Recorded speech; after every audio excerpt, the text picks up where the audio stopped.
All right. I want to thank everyone for coming out to this very, very special event. Yeah. It's not very often that we have a professional skateboarder in Sudbury, so let's give it up, give it up, give it up. Congratulations, that's amazing on a legacy brand like Toy Machine. Yeah. Congrats on that. Before we get started, we're just going to have a chat, Cordano and I, but this wouldn't be possible without our amazing sponsors, so I'm going to read them off. Got to thank them. We got Palladino Auto Group, SWSE, Sudbury Tourism, Apex Business Machines, Sudbury Real Estate Board, Carmen Construction, Studio 123, Canadian Ramp Company, Canada Skateboard, Goodscreen Media, Ultimate Distribution, Side-Eye Press, Pepsi, and Tim Hortons. Let's give it up for the sponsors. Go. And there's one other special shout out I want to give, and it's to our good friend Nico Toss. I think without his work on his documentary series Cracks in the Road, I wouldn't know half of these older dudes back here. I wouldn't be skating with them once a week, and we wouldn't have started Ollie North, and Cordano would not be sitting here. So shout out Nico, thank you very much. Thanks, Nico. So when you pulled up, I noticed you're rolling deep with family. Rolling deep, man, always. So tell us a little bit about your connection to Sudbury and a bit about your family. Yeah, so I was actually born in London, Ontario, and my wonderful mother right here, Miss Nadia Lero Russell. Yes, so I have all of my family here right now. So I got my amazing grandfather, Mr. Fred Alero. Yes. Uncle Marco, right there in the back. Marco, Zio Bert, everybody. Like, it's just family. And it's like, my amazing grandfather and Marco now are doing their Alero marbles. So it's like, it's a family business that's I've been here. And then like we were just talking about when I was like 8 years old, like I came into the marble shop with like steel boots on, so I didn't have any nails inside my freaking shoes and stuff, and we're cutting marble, helping build some apartments, and it was just like, it's crazy. So it's like family has always been here, and I always remember coming to skate these parks and like even like seeing some of the homies, just like, it's crazy now, like seeing them now. It's like, man, we skated back when I was like 8 years old, and that's like almost 12 years ago now. So it's like, it's just wild to see like how long that I've been skating, and then also just like the progression, but then also how it's like it's still community, like it's still family. It's like what's so cool about skateboarders. It's like you can be a skateboarder that we haven't seen each other in like 20 plus years, and it's like, hey, what's up, bro? Like, you good? Like, it's like skateboarding is like a big family too. So it's like having that family connection with Sudbury, with also the business, and like having family that's been here for generations. It's like my mom was raised here, like she knows these streets. She drove here with bro without a freaking maps. I was like, what you know where you're going? Like, yeah, you know where you're going. It's like, so it's just like, it's like a blessing to be back, and going to the whole Olympics, and like it's just wild. So it's like being here now is just really surreal, because it's like I haven't been here in 3 years, and it's like, wow, those 3 years went by already fast. So it's like, thank you guys for being back and freaking welcoming me with open arms. So thanks, guys. Appreciate it. Yeah. Of course, man. It's great to have you here. Yeah. So you mentioned it. We've been talking about it in promoting your presence here. Yeah. You're a Canadian Olympian. You're at the Paris Games. Give us a little like behind the scenes of like what it's like to go to the Olympics. I mean, I'll just tell you guys a story. From like the moment I got there, it was crazy just even getting tickets. Like I didn't even have enough tickets for my whole family to come. So it was like they only gave me like 2 tickets, and we had to scavenge around for 3 other tickets. So it's my mom came, my dad, my sister, my brother, like 4 other tickets. Like it was like almost felt like the most impossible task in the whole world to even get. But the whole family came. It all worked out. And I did a training camp in Brussels, and we took the train into Paris. So I was there with Team Canada, Matt Berger, Ryan DeCenzo.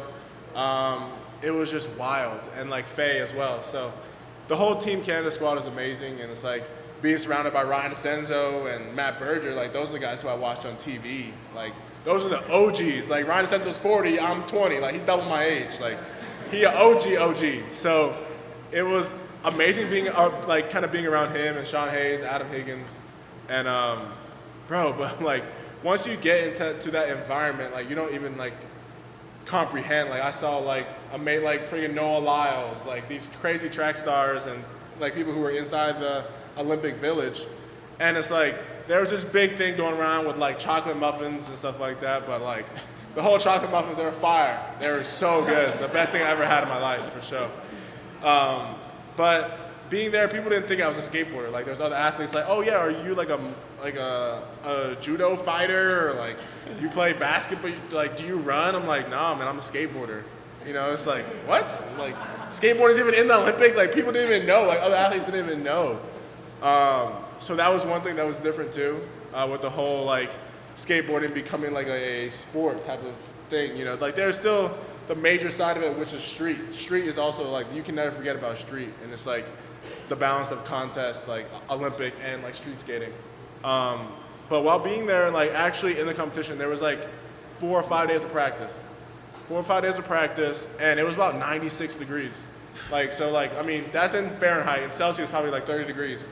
It was just hot as like, it was hot as all outdoors.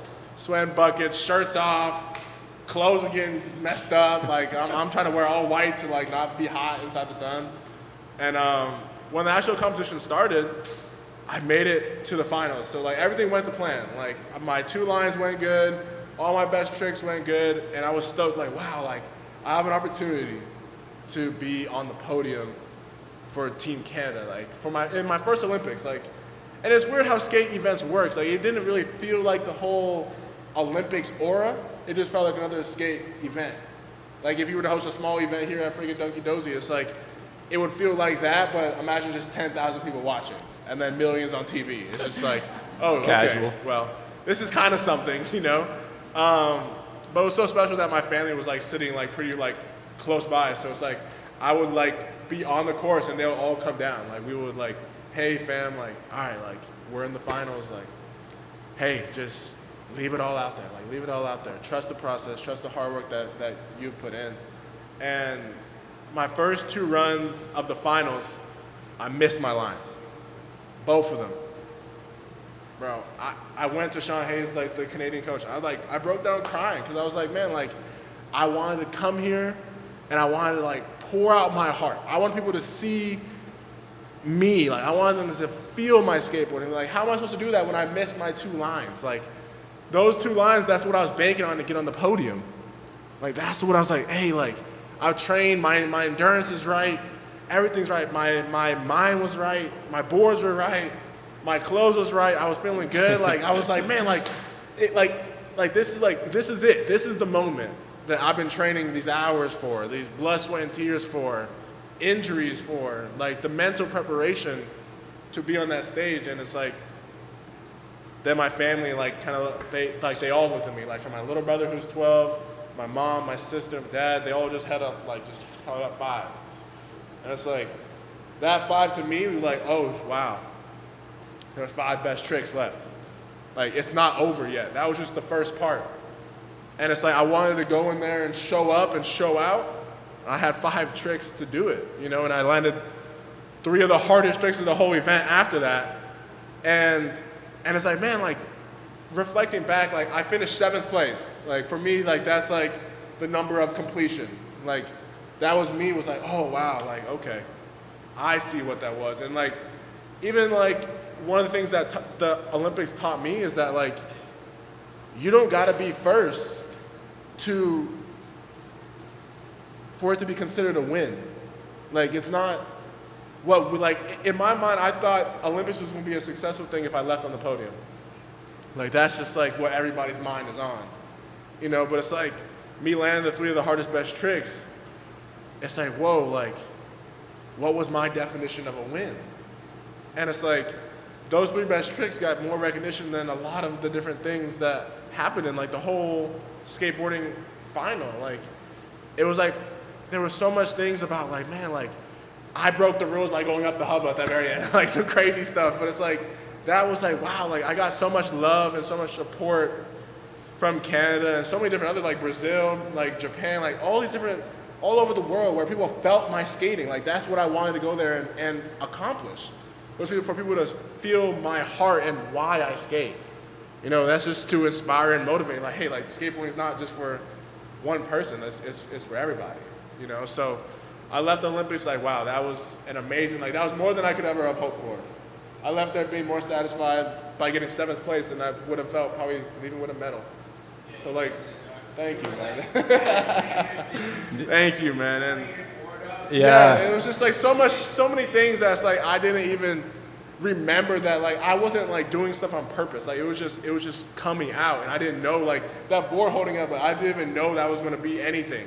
It was a blessing. I think you like won over the hearts of Canadians and maybe like you're saying other people when you that you held that board up and you had that moment. But like, what was going through your mind in that moment? I was just trying to soak it all in. Like one of the biggest things I wanted to do while going into the Olympics is like everyone told me to like be in the moment. Don't worry about what happened or what will happen. Just be in the moment.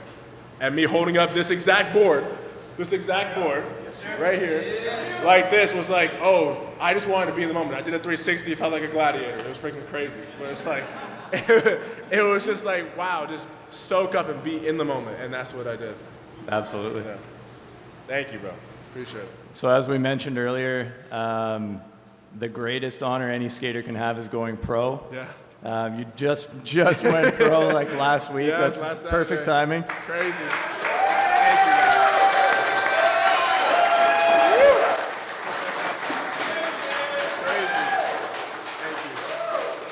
you, man. Yes, sir. So we got to hear the story. Did you know you were going pro? Was there talks of it? Was there a party? Was there a surprise? Tell us all about it. Bro, I had no idea. No idea. We were driving to the last demo in Calgary, and then all of a sudden, like, you know, I'm known for bringing a lot of boards on like trips, but this trip I only brought 5. I was like, all right, Schmidt got the formula down. I don't need to bring 14 for like 2 weeks. Like, yeah, it's just now it's like I think a board can last me about 4 or 5 days, or a week, 2 weeks. And all of a sudden they're like, hey, Cordano, like there's a massive box right here with boards. I'm like, bro, those ain't my boards, man. I don't know whose seat they taking up, but those are not my boards. Like those ain't me. It says Leo's name on the box. Those ain't my boards.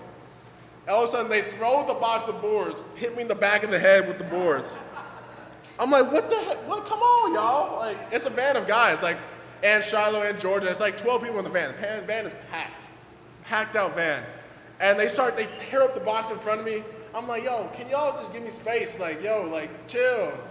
And they keep ripping it, and like, they throw a board out, and it's like, and then it's like, bro, Leo, like, these are your boards. It says your name on the box. And like, they take it out, and there's like, all of a sudden it's like, everyone starts screaming. I freaking look at the board like, what the heck? Just lose my mind. Like, it says like, Holy Spirit activate on it, Cordano Russell. And it's like me wearing a football helmet that's like a devil, like Holy Spirit on it. It was just like, it was wild. And it was like, man, like, thinking back as like a kid, like there's only 2 things that you dream of. It's like having your name on a board and having your name on a shoe. And like having your name on a board, it's like, whoa, like now people get to hopefully have that same feeling that I got when I got my first skateboard, like, and then my name's on it too. And it's just like, oh, it gives me like goosebumps and like gets me like all happy inside. Like it's crazy, you know? It's like having the opportunity to like be a part of someone else's story through my board is like mind blowing. So it was wild, it was crazy, and I skated my own board for the last demo, and it was well deserved, man. Well deserved. Surreal, for sure. That's awesome. You were mentioning you just came off a Canadian tour, and to me it sounded kind of unique in terms of touring. So can you tell us a little bit about that tour? Yeah, for sure. This was like my first tour on toy machines. So it's like I've been on trips with them before. We did a trip in North Carolina last year. But this was a unique tour because like we were in Calgary, and they have all the 7 nations there. So like all like the like all the reservations. And for the first 7 days of the trip, we went to every single res and did demos. We brought like a portable skate park with us to each res, and we did a demo with kids on the res, like the res kids who don't ever get to see pro skateboarders. So it was me, Leo, Braden, Jeremy, CJ Collins, Georgia, Shiloh, I think me, a couple of filmers, photographers, the main filmer Don for a toy machine, and it was just amazing because like they also showed us like cultural activities, like cultural things. Like there was my favorite moment of all the cultural activities was like hanging and chasing buffaloes and bison on the quads.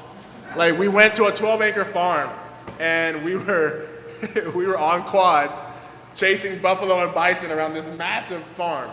And I'll never forget it because it's like they taught us how to lasso a bison and stuff. It was just wild. It was just like one of the coolest things I've ever done, and like the cultural dances and like being on the reservations. It's beautiful because you get to see people that don't have a lot and how joyful they are and their culture and how respectful and how just culture is so amazing, like, and how people all around the world, no matter what walks of life, they love skateboarding. Like this piece of wood with wheels, like there's kids on a reservation in Calgary who like have a beat up board and have nothing, but you can see the smile on their face when they get to learn something new, when they get to learn their first drop, and when they get to learn their first kickflip or shove. Like that's just like the most beautifulest thing that you can see. So we did that for the first 7 days, and like the last couple of days it got a little rainy and then we skated some street, but it was one of the best tours that I think everybody, like I mean from Leo, like who was like, man, this is the most like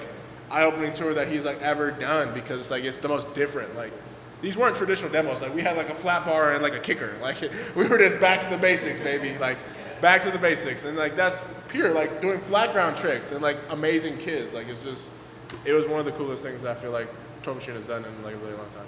That's awesome. You guys did that. Yeah, it was dope. It was Shout out Toy Machine for that.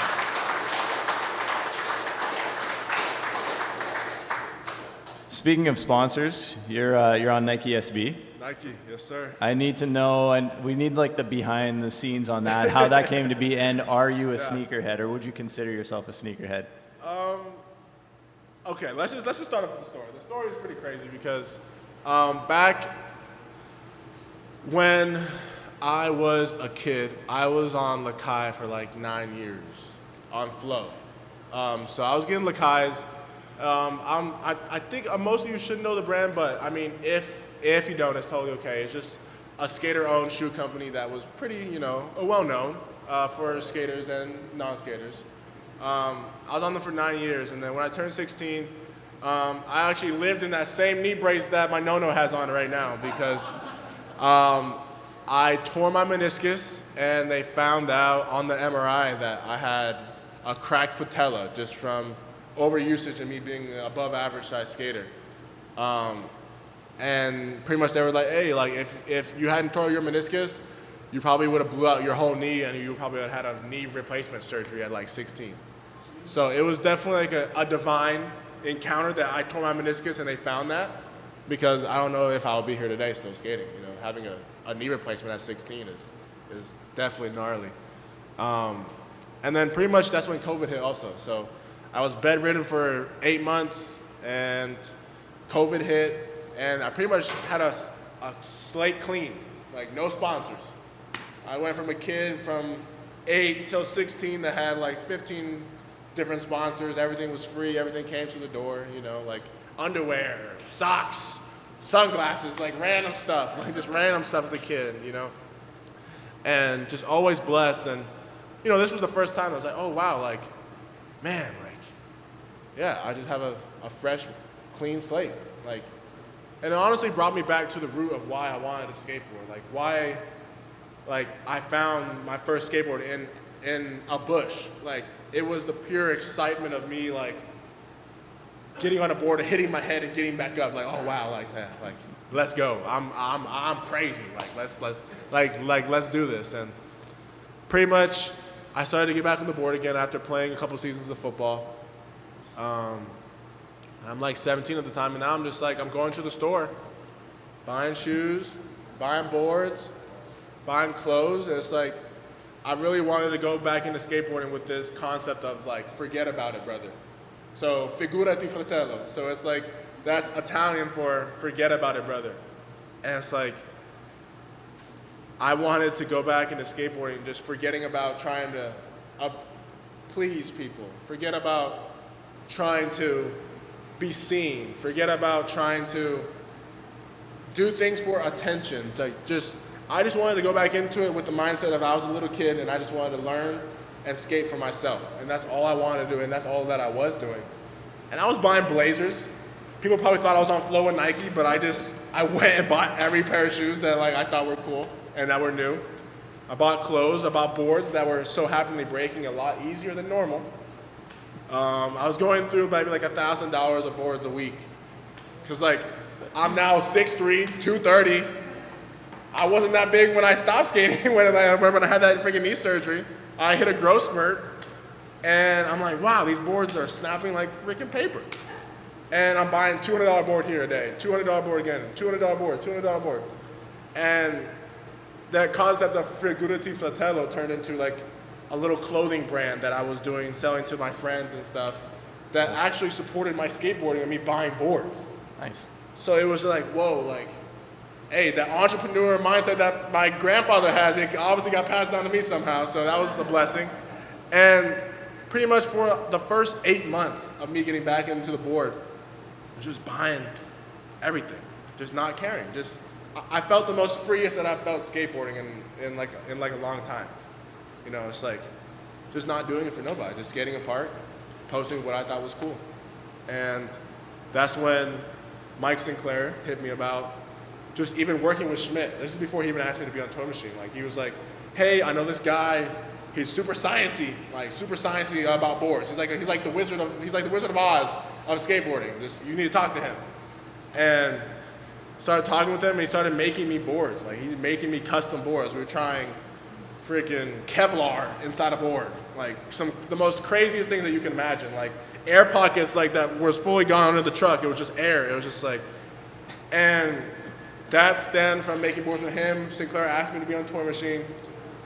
Me getting on Bronson, and a lot of other companies. And then at last, I had to stop buying shoes because Sinclair connected me with one of the bigger guys at Nike, and then I ended up getting on a program with them, and then actually signed a contract in the end. But it was just a crazy sequence of events. Like, and it's crazy because like in that whole time, it was like I wasn't worried about brand. I wasn't worried about nothing. I was just like going about everything with open hands. It's like, so things can be put into my hands or taken out. And it's like, in this new season of skateboarding, in this last couple of years, it's like this concept of just like my hands have been wide open, just wide open. And like, if something comes, if something goes, it's all good because I got skateboard, I got family. It's like, that's really all you need, you know. That's amazing, man. Yeah. Speaking of skateboarding now, Yeah. we're getting into like the skate nerd section of the chat here. So your trick selection is pretty unique. Yeah. No one is doing what you're doing in contests, and I think it's a bit strategic because a lot of skaters are doing that. They have unique tricks that score really well, but how do you develop these tricks? Like, why are you like, you know what, I'm gonna frontside half cab 50-50 this giant hubba like completely blind? Like, Yeah. and how do you bring yourself to do that? Bro, just like it's completely random. It's like it's just purely an idea or like a dream. It's like, that's what's cool about skateboarding. Like there is nothing that you can perfect about skateboarding. Just for everybody in the room, there's nothing that you can perfect about it. It's not like football or hockey where you're just trying to score a goal or get like a touchdown. It's like with skateboarding, like there could be 10 billion different ways that you can ride a skateboard, and then somebody can think it's cool and somebody can think it's completely whack. Like it's the craziest concept of like a sport or like of something to do because it's completely subjective and it's completely based on you being yourself. Like you completely being yourself. And for me, what I realized, like I just like started trying things that like I got inspired from. Like, oh yeah, I saw the first person who I saw do this trick. This trick might sound like gibberish to you, but it's like I saw Tommy Finn do a fakie tray flip lip. I was like, whoa. I thought that was the coolest trick ever. And like I saw him do it first. And it's like I did not create that trick. I just so happenly when I was like 17, 18, where I'm going to the park every day just thinking about ideas, I tried that trick and it worked. And it didn't just work. I got bodied. I got rocked. I fell. I got a lot of freaking bruises on my ankles because of that trick. Just now I got some bruises on my knee from trying that trick in Calgary. So it's like, it's purely just like an idea-based thing. It's just about you trying it and not giving up. And that's the beauty of skateboarding, that it doesn't just relate to just skateboarding, but it relates to life too. It's like that falling and getting back up concept. It can be really based on your job, your career, relationships, with goals, with aspirations, with everything about it. Like that's what's so beautiful. That's why people who are like 80 years old who still skate and people who are 5 years old skate. It's like it's all united and become a community because like we know how hard this is, and like I'm just blessed to be able to be doing it on a stage where people can see it, you know, and that's what's crazy about it. But tricks that I create, completely random. Those things just come by nature. I don't know. This is crazy. So speaking of contests, it kind of feels like contest season is like all the time now, but Yeah. when you're like in it, in that mode, like what's your day to day like? Obviously I imagine you have to practice like this, you know, these tricks that you're wanting to do on a dime. So what's that process like? Are you structured in how you skate and like train, or is it kind of free flowing? I mean, I just honestly related it to like how I skated as a kid. So it's like, I mean, how I skated as a kid back when I was 8, 9, 10, 11, 12 years old, and even all the way up until high school, really was like going to school, then after school, skating for just an hour and a half. Like that's all that I needed to do, because I wasn't going to the park to just hang around and just, you know, say like just like, oh, I'm chilling today, like I'm just like posted. But no, I'm going to the park and I'm just skating the whole time.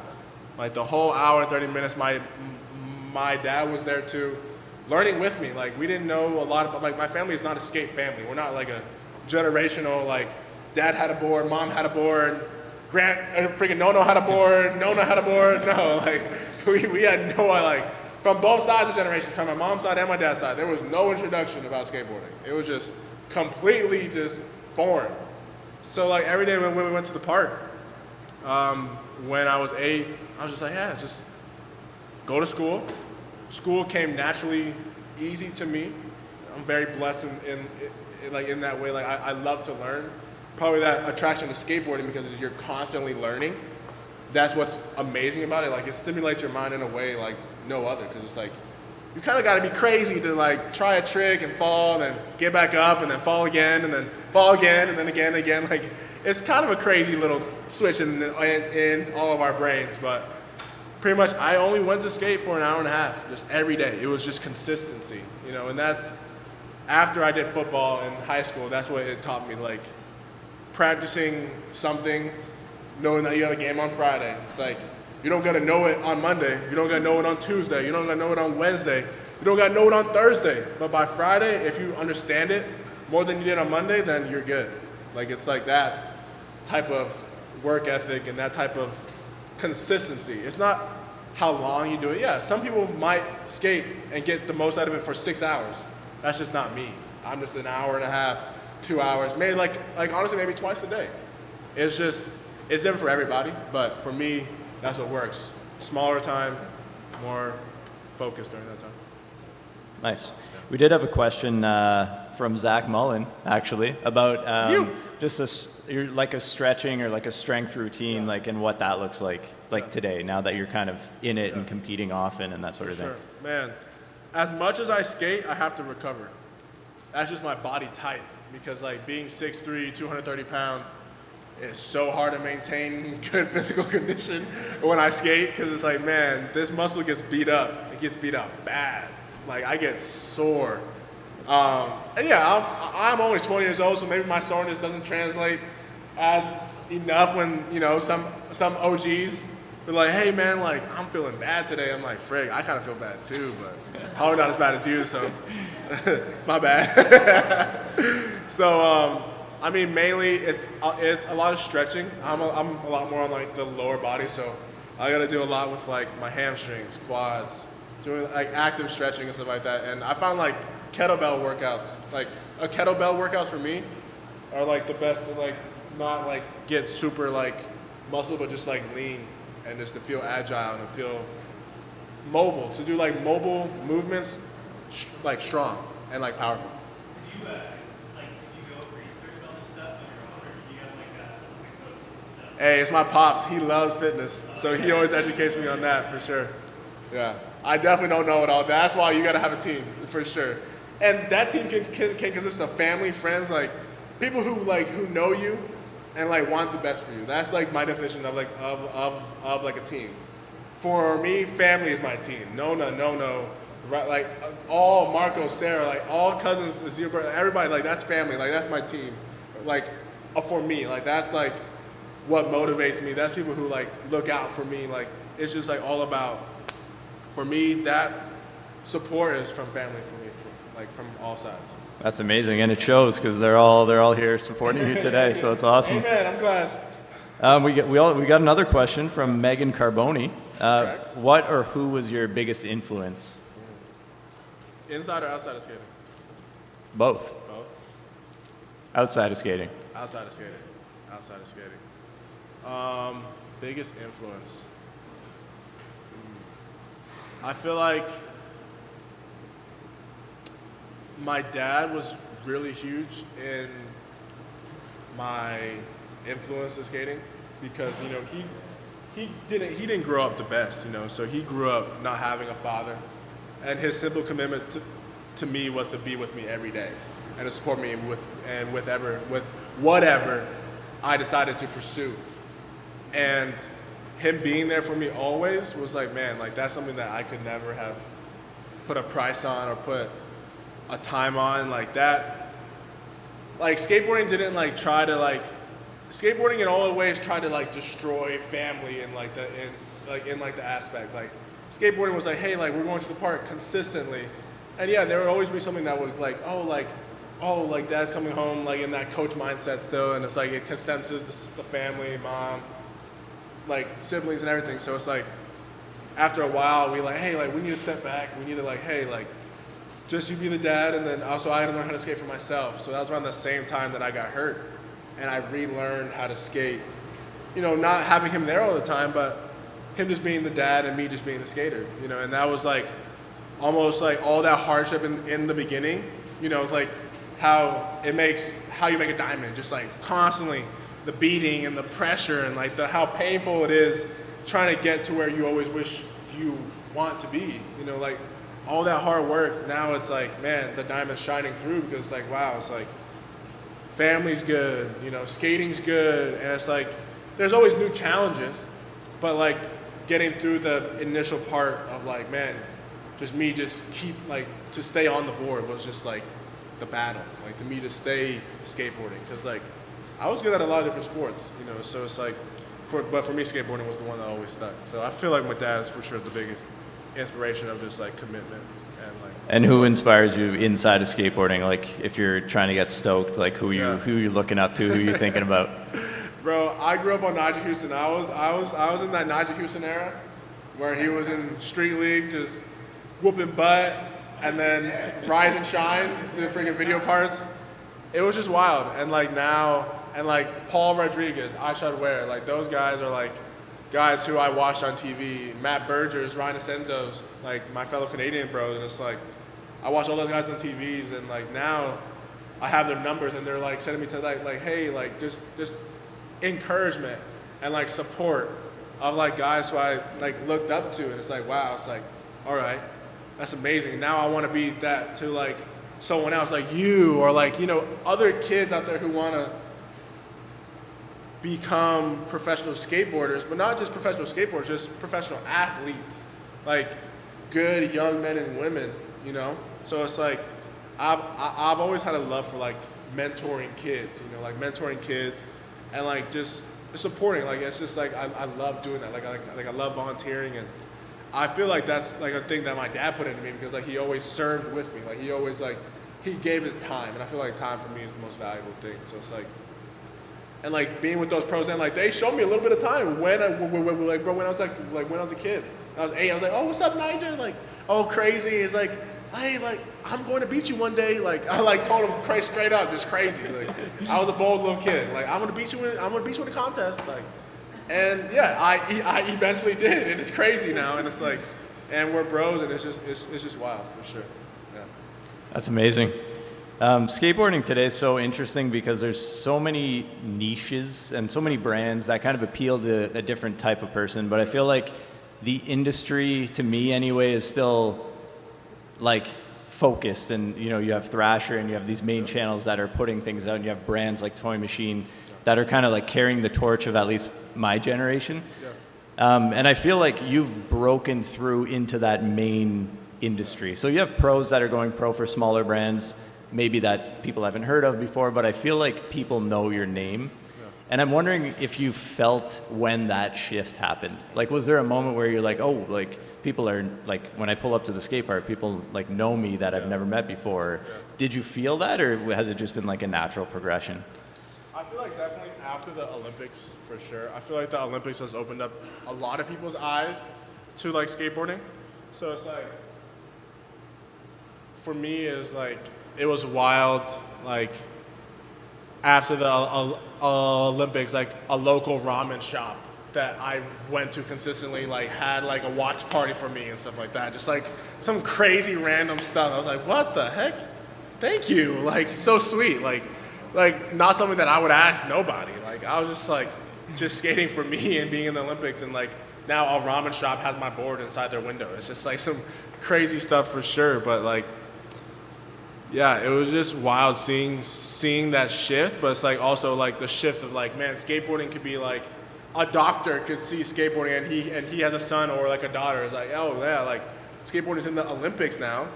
You want to try skateboarding? Like, I don't think ever before like a doctor would recommend their child to go skateboard. Like, it's like, so I feel like that shift is happening, and there's like definitely a revival happening in skateboarding. But yeah, it's always good to keep the core. Like you got to keep the core. Like you got to keep it street, because that's honestly where skateboarding originated. It wasn't about contests at first. It was about, it's almost like an art. Like skateboarding is like an art, because there's so many different styles of skating. There's so many different brands, so many different tastes, so many different preferences. Like you can build up your own brand in skating. However, you just got to be yourself. Like that's the biggest thing that I feel like the skateboarding industry wants, is authenticity. And it's like, once they see that you're not changing for their ways or to fit in, like I feel like that's the biggest battle in skateboarding. Someone just trying to fit into like a certain box, and it's like, for me, like, yeah, 17 years of me being the same kid who skated the park, who came to Sudbury and skated with the homies, who was like, I didn't care. Yeah, I lived in California. I'll come and skate. Like skateboarding. It's the same everywhere, and it's like, yeah, I'm the same dude who rolls up to the spot with his family deep. Rolls up with my little brother who's 12, with the Thrasher guys. Like it's about who you are and about how you present yourself. You're not to change yourself for nobody. It's not to fit in to please somebody or to get something. It's about just being you. Just being you. Just really showing your heart. Not changing for something that you want. Just if you dream about it, yeah.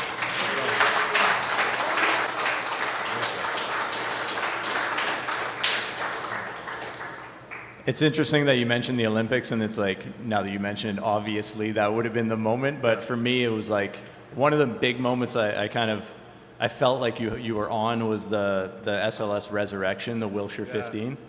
And like I remember seeing that, and I was like, okay, I've heard of Cordano, but like he's kind of crushing it tonight. Like, tell us about that contest. Like, did it go as well as I thought it went, or like what was going on that day? Crazy. I showed up the day before and I looked at that thing. It's like, I'm not skating this. It was the scariest thing I've ever seen.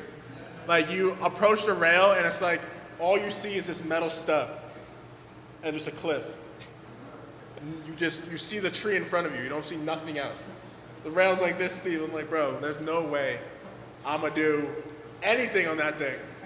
And it's like, I showed up, made sure I had a nice haircut, because for me, bro, you have a nice haircut, feel good. You can feel the wind a little bit better up there, a little bit if you want.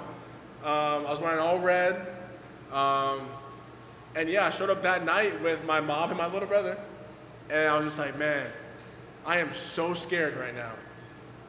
Let's see what happens. It's like, whatever, just send it, you know? And it's like, that was a huge keystone moment for me too. But I feel like another moment besides the Olympics was the Thrasher XXL documentary that they did on me and my family. Yep. And like, some of that art, like all the archival stuff and like that like mini documentary was stuff that me and my family haven't seen in 10 plus years. Like we haven't had access. We just gave them the hard drive. Like, yo, like, can you figure it out? Put whatever you want, put it in there, do it. You know, and it was like, and even that, just kind of that piece just being the first of its kind. Like, it wasn't labeled a documentary, it wasn't labeled a video part, but it was just like Cordano Russell. It was just like, whoa, like, what is this? And like the story behind that was like, they just called me up one day, like, hey, can we film you for one day? Like at the skate park or something like that. And that one day turned into 3 weeks, every day, of them coming to our house. Letting somebody into your house to be seen on on TV is scary. Like, you want to make sure that like, yo, like, is my bed neat? Like, is my closet presentable? And it's like, yeah, people found out that I sleep with my little brother. We on a bunk bed. I've never had my own room in my whole life. You know, it's like, people see that now, and now this young lady right there just asked me that question earlier. They're like, do you still sleep with your little brother? Yep, I do. I do. So I feel like that piece for sure was like, it showed family for the first time in Thrasher. So I feel like for me and and my family, we're like, whoa, like that was not us. They called me up like, yo, like that was not something that we were trying to show. Like that was really personal for us. That was like kind of out of our comfort zone.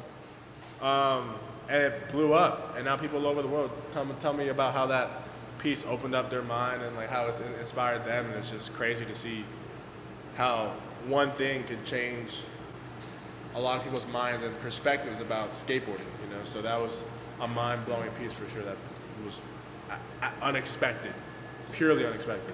Nice. And in that piece, is that you talk with Paul Schmidt in that piece, right? Yeah. I talked with Paul. Like that was probably a couple months after they asked me to be on Toy Machine from just working with Paul.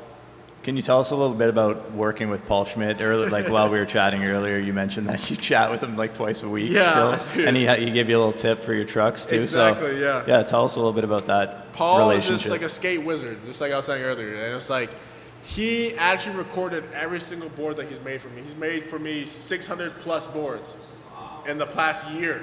So it's like, that's how many boards I've broken in the past couple years, 600. I don't know if that's a record or that's Guinness Book of World Records stuff, I don't know. But Paul has been the most amazing, giving person that's just been like, man, like he saw an opportunity to learn with me and to support me when I was in need. I was in desperate need of boards, desperate need of trying to figure something out that could like withstand my build, my type of skateboarding, the power that I exert. And yeah, me and Paul talk every couple of weeks. He's like, hey, Cordano, like, hey, I really want you to try this out. Put grip tape on the bottom of your trucks so that your base plates don't slide around a lot, so you keep your board down to equilibrium and it starts going into like the microfibers. And like, I was like, okay, yeah. I'll try that out right now. Hey, and it works. It works. So Paul, he's just a mastermind. He's like a wizard. He's been anointed with the mechanics of a skateboard. So I'm forever grateful for him. So Paul Schmidt's the man, for sure. Nice. We got some grip tape out front if everyone wants to grab some squares, and we can all try that and see what happens. Start a new trend in Sudbury. Exactly. Grip tape on the base plates. So we talked a lot about what you've been doing over the past couple of years. What's your focus over the next few months, few years? What's the plan? Bro, keep on beating him. I feel like, you know, there's there's a lot of things planned ahead. You know, like there's like my whole rest of the year is like already on calendar. So it's like I feel like for me now, it's not even looking forward into the future. I feel like it's living every day to the most of how it is now. So it's like, man, you never know like what could happen. And it's like enjoying every moment of now as much as you can, because it's like, man, like what's so crazy about skateboarding that's like I could be riding down this hill right here, I hit a rock and like something happens. Like you don't know. So it's like every day is a blessing. And it's like you can have events planned out far. It's like those can get canceled or something else can pop up. It's back to that concept of like hands wide open. So it's like now, like what I'm living in now, it's like, all right, my hands are wide open. I got an SLS Cleveland event in a week and a half. It's like, I'm not worried about that till I get there. I'm gonna do whatever I can today to be ready for that. And as long as I do that, then I'm blessed. I'm good where I'm at. I'm good where I'm at. Are you still planning to go to school for business? Yeah, so that's another crazy thing too. So at that same time that I officially qualified for the Olympics, I was supposed to go to the University of San Diego on like an academic scholarship. And I was like, yo, y'all, like I cannot come. Like I'm going to the Olympics. Like y'all, cancel. I cannot come in the dorm. Like cancel the deposit. I sent my deposit and everything. We were locked in to go. And they're like, hey, totally cool. Can we write a couple articles about you and stuff like that? Like, yeah, go ahead. Like, and they're like, yeah, like whenever you want to come back, just let us know. We'll hold the scholarship, we'll hold everything. Just like go do the professional skate thing. It's like come back when the time is right for you. Like when things slow down and when things are just right. You know, it's like I'm an ongoing learner, and you know, seeing my Nono have a successful business like he does. Like I'm a business-oriented person. Like that's just kind of part of who I am. And like a dream is to have a business with like my mom, dad, little brother, and like everything, you know. So it's like we can all run something together, like how Fred and Marco does. Like that's like family, you know. Seeing family unified over business is beautiful to me, you know. So it's something that, you know, it's not out the picture. Just like that's just not the immediate focus. Yeah, my dad's trying to convince me, hey, you should take a little class here or here, there. I'm like, man, I'm just trying to skate right now. I'm just trying to skate. And with the whole AI stuff, like I want to get into that, all that fun stuff. So it's like, there's so many opportunities and stuff like that. So it's like, skateboarders are learners, and school is a part of that too. So I'm not trying to ever forget about that part. Speaking of business, you said you ran a little brand and that was supporting you Yep. buying boards and stuff like that. All the Tell checks us- and balances of that. Tell us a little bit about running your brand. It was weird. It was weird. It was like a lot of stuff that was like, I made sure to get a pearl from Russell Athletics because my last name is Russell. So I tied in that to it too. It was like me going to Costco, buying a bunch of stuff on wholesale, buying a heat press, getting like heat transfer paper, printing out logos that say Figurati Fratello with all different cool fonts and colors. And the classic one that sold was the navy with the gray logo, sold out every time. Just to like friends and like just family friends, like it's crazy.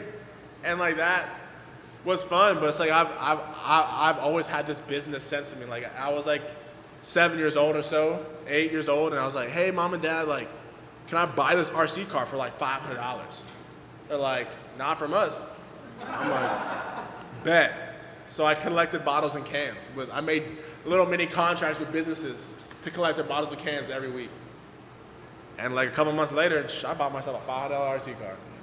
It broke in 3 weeks, and then that was it. On to the next thing. It's like, that's just like, business is just a part of me, so, yeah. What's your favorite thing about skating for Toy Machine? Ooh, the diversity. Everybody's diverse. Everybody's diverse in Toy Machine, and that's what's so beautiful. Like, my style of skating is similar to Leo Romero's type of skating, but he can do stuff that I can't do, and I can do stuff that he can't do. But then Braden, and then Shiloh, like it's so diverse group of team, and everyone is just like, being in the van with them for the last 2 weeks, it was like, bro, all we do is joke around and laugh the whole time. We skate spots. It's just a beautiful culture all around it. And like the history of Toy Machine, like they've had probably every pro skater that a brand hasn't had. Like they've had literally Chad Muska, Jamie Thomas, Brian Anderson, like they're legends. And to be a part of a brand like that is just like, whoa, like, I'm honored to be a pro for Toy Machine. Like, that's a historic brand. Like, they have skin in the game of skating. And being under Ed Templeton, he's just the GOAT. So it's like, it's just a blessing to be part of like a team that has an atmosphere that accepts me for who I am. Like, you know, like I'm a family, mama's boy, daddy's boy, little brother boy, sister boy. Like sports, I like football. Like I'm like an athletic type. I'm a Christian who's like cool, like, and they just cool. Like they're just awesome. Like it's just an atmosphere that accepts everybody who they are, which is so beautiful about that culture. It's like Toy Machine does a great job, like getting people from all different types of backgrounds who are all amazing at skateboarding, and putting them in a van, and they're all love each other. That's what like the best part of being about Toy Machine for sure. We got a question here from Luke Maynard. Luke, favorite competition memory? What's your favorite memory from a contest? Favorite memory? I was 12 years old, and I was skating a local contest in San Diego called the San Diego Am Slam. It was at an amusement park called Belmont Park. And I was so ready for this event. I was so zoned in, so locked in. They had a rail that was down to 8 stair. It was low to get on, but about a 6-foot drop off. All right? I'm warming up. I'm going fakie, trying to half cab nose slide this ridiculous rail. Ridiculous. I hit on the way up, I sack it, I scorpion, and then I'm like, oh my God, I think my nuts are bleeding. So I run to the outhouse and I check, and yeah, they got split open. I'm 12 and I am losing my mind. I'm like, there's blood in my underwear. Dad, what am I gonna do? Am I gonna have kids? Like, oh my God, like, I'm freaking out, I'm 12, you know? And having that happen was gnarly. The ambulance came and like made sure that I was cool, and like, and then I'm like, man, like I prepared so much for this competition. Like, man, I wanna. No, I wasn't saying that. I'm like, bro, I'm done. I wasn't saying none of that. I was like, man, I'm done. Like, I can't skate. And my dad's like, hey, you got this. You're strong. You got this. You can do this. You can do it. Mom's there having a spaz attack in the corner, like, oh my God, my son just ripped his nuts open like that, Frank. You can't even stitch that area. Like, oh my God, like, just going crazy. My little brother and my sister's there. It's just wild. And then I take a nice prayer. I'm like, all right, Lord, like, take over. Take over. I'm like a little kid just saying, take over.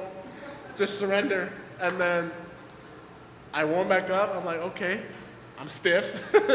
I try a couple tricks. I was like, okay. I started to get warmed back up. And then all of a sudden, like an hour later, the event starts. And then I go and I win the event. I'm just like, oh, that's crazy. It's like, oh, thank you, Jesus. And I'll never forget that moment as a 12-year-old kid, splitting my nuts and then going to win a competition. It was the craziest thing, for sure. There's a formula that sack the rail in practice, and then you'll win. It's a risky formula if you want to have kids. So competing at such a high level, I imagine would be ridiculously nerve-wracking. Like some of us here have been in competitions. Your legs are shaking. They feel like they aren't attached to your body. Do you still feel that anxiety and like nerves when you're competing, or is it more natural because it's like familiar to you? And if you're nervous, like how do you overcome that? I mean, I feel like it's not good if you're not nervous. I mean, being nervous is like you care. So it's like, I feel like it's how everyone deals with the nerves, honestly. And yeah, skateboarding is the hardest one to deal with because like you have to deal with your legs and you're trying to do precise tricks. And if you're a little bit nervous and your legs feel the nervousness, then you're screwed for sure. But yeah, what's up? I just remember you when you were a kid skating, you were friggin' nuts. Like craziest little kid. You would like jump down the hubba and the handrails. You weren't tall back then. No. It was like crazy that you're Yeah. But I've never seen you just like skate like chill stuff. Like, you always just been like super fun. And do you like take time to like learn on small shit, or like is everything just on crazy ass? I mean, that's probably the result of me and my dad not knowing what the hell we were doing skateboarding, trying to learn stuff. Like, okay, as a kid, I never skated flat. I didn't know that was the basics of everything you do on a skateboard.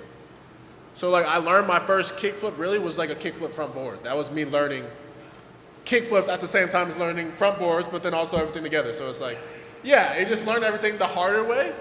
You know, and it's like at the time being a kid, like that helped out a lot. But now being, you know, a professional now, like you got to go to the basics where like, yeah, I'm learning switch flips now. I'm learning switch trays.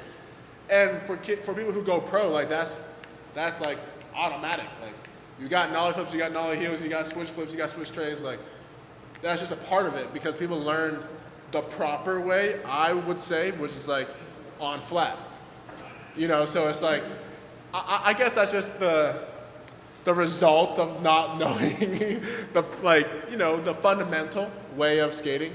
But, you know, it was all a part of God's plan because, you know, hey, we're here now and it's wild. And with like skateboarding, it's so technical. Like the littlest thing can get in someone's mind, you know? So like handling nerves is all mental. Like it's not like at the level that I have crazily got to, it's like, it's not even about like the tricks. It's about, can you land the tricks in this high pressure situation that you know that you've done 1,000 times. It's about training the mind to be able to like, yeah, I'm gonna do it at this moment. So I feel like that's the other side of skateboarding is just like the mental consistency part, like kind of like the mental toughness. Are you filming a pro part for a toy machine? Is it like in the works? Yeah, so it's like, I think we just got a couple more, I think I have a couple more tricks that I want to put in it, and then I think it's going to go live soon. So you've been working on it? Oh, we've been working on it. Damn. Been Nice. working on this part that I didn't know that was going to be a pro part. That's the craziest thing. That's the craziest thing. It's like, it is wild, like going pro, and then it's like, oh wow, like I have a part to like put out. So it's like now it's like I feel like I got extra things that I want to make sure to put in it as like my pro part. So it's like I feel like now it's like, man, I feel like I kind of set like a higher standard for myself of like what tricks I want to put out into the world, like as like a representation. So I feel like now it's just like so much more cooler now. That's great. Let's give it up one more time for a pro skater, Cordano Russell.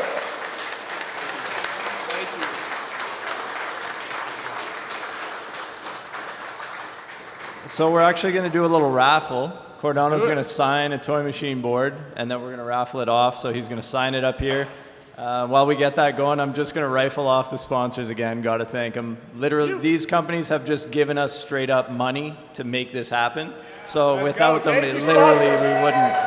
So we have Palladino Auto Group. I just wanted to be clear. They gave us money, like for real. That's the only way it happened. So Palladino Auto Group, SWSE, Sudbury Tourism, Apex Business Machines, Sudbury Real Estate Board, Carmen Construction, Studio 123, Canadian Ramp Company, who does all the local pop-up parks in Sudbury, Canada Skateboard, which is the National Federation for Skateboarding in Canada, Goodscreen Media, who's shooting today, who's capturing this. Let's go. Ultimate Distribution, Side-Eye Press, who's doing our awesome fundraiser t-shirts. Thank you very much. Pepsi and Tim Hortons. So thank you very much to the sponsors. Shout out Tim Bits. Have you signed with the nice silver marker? Hopefully it's Got it. ready to go. Signature's looking very professional. Very nice. Dude, it's all the signings, dude. It's crazy. Cool. Well, you can hold it for now. We'll have Lydia come up, and maybe we'll have Cordano actually pick a number out of here. Pick it out. So everybody who has a little coupon.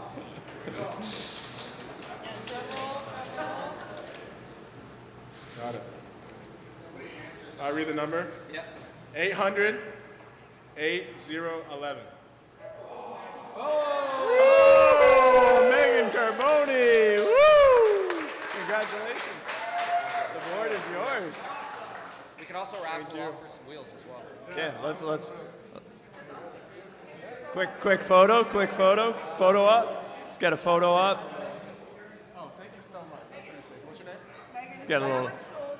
No way. You went to school with my mom. I was in the old school. That's amazing. Well, thank you. I appreciate you. And That's crazy. we got a couple more. What do we got here? We'll sign. Oh yeah. Okay. Let's see it. It goes with the wheels, with the toy machine wheels.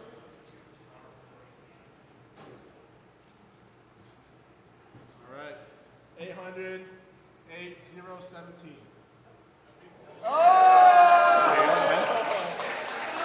Jamie Thomas. Oh, don't forget the wheels. Don't forget the wheels. It's a package deal on that one. I will sign that. And just a reminder, as if people here don't know, but tomorrow at the Minnow Lake Skate Park from 12 to 4, come skate with Cordano. Let's give them some new trick ideas for the next contest. And yeah, come on out and have a good time. And thanks everyone for